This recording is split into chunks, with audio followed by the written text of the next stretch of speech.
Welcome to AdPen's project, Nature's Edge in the Gap. Come with me, I'll take you on a construction tour, and we are in December 2023. As you can see, the frames have been erected since we were here last time. We had done the foundations, the footings, and now the buildings are really starting to take shape. I'll take you on an inside tour on what we've actually achieved since the last update. This is lot number 6 behind me. You got the driveway which runs up the center here where I am at the moment. You got the visitor car parking, this front retaining wall which hasn't yet been built.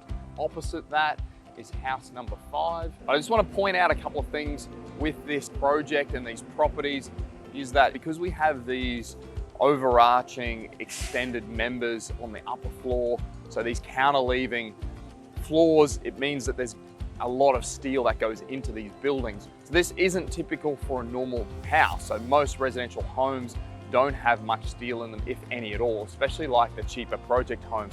So these are far beyond that, and is why there's a lot of steel. It obviously costs extra money to do that, but it adds obviously to the design feature and the architectural intent for the property. There's a lot of action on site happening at the moment. So you've got the Frenner crane lifting up material, including frames and trusses, up to the larger crane, which is putting them into position. So we're up to the 2nd level on most of the buildings at the moment. So that's why they've got both cranes on site. So we're gonna go up to lot 4, lot 3 and beyond. So come with me, I'll just go around the crane and we'll do that.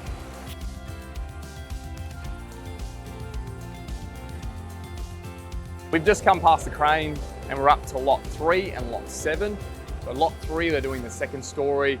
The side walls are starting to take shape. You can see the angle on the side walls, which is an architectural design feature for this entire project. And that will become more apparent as we move forward and do more of the same. And we're just gonna keep heading up back to lot number 1, right at the back. So we're at the back of the property, we're on the highest level. We've got lot 1 and lot 9 behind me. So these are the 3-level ones. These are the least progressed between all of them, but they're working on that 2nd level. So you got the garage on the bottom level, you got then the stairs that work up to the next level, and then you got the 3rd level beyond that. And this is the top for house number 1. You've got the garage below just there. So we built out over the garage, the upper floor, and then this is the living space. You've got kitchen, dining, living, where you see a lot of the plumbing work there. The boundary wall next to the carport is just in front of me. And then you've got the patio into this section. And this property is a 3-level townhouse. So you've got the living on this floor, the garage down below on the ground, and then you've got the bedrooms on the upper floor, plus the extra living area. This is the new carport for the existing house that I'm standing on at the moment. So it is a 2 and a bit bay garage or carport. You've got stairs then leading up to the existing house. So this is the access to the old house, which is through a side easement access driveway. You can see the further we get back, obviously the better the view is over the reserve. As we move up in the levels on these properties, and they get a view through the middle of the property and then over the other ones as well. So they terrace all the way up the hill, which is really nice. It obviously costs more money to build something like this because you do have all the retaining, you've got the groundworks, and this is all being done properly. It's out of block work, there's steel, concrete, all of those things cost a lot of money. They're all in the ground. But for this area, it's not uncommon for houses to be positioned on hills, but it's what adds to the design feature to the whole estate.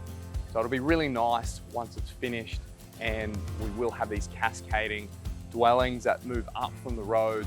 So you will, as you drive up and walk up through the middle of this property, you will have a sense of grandeur with each of the properties because they are quite a bit higher than the road level. So they will look quite substantial when you're moving up through the properties, but they've still got enough separation between the dwellings. There's almost 2 meters between each of the properties. They are standalone. Some of them have more than that. So they're basically separated, no different to any residential house, which is 8 kilometers from Brisbane CBD.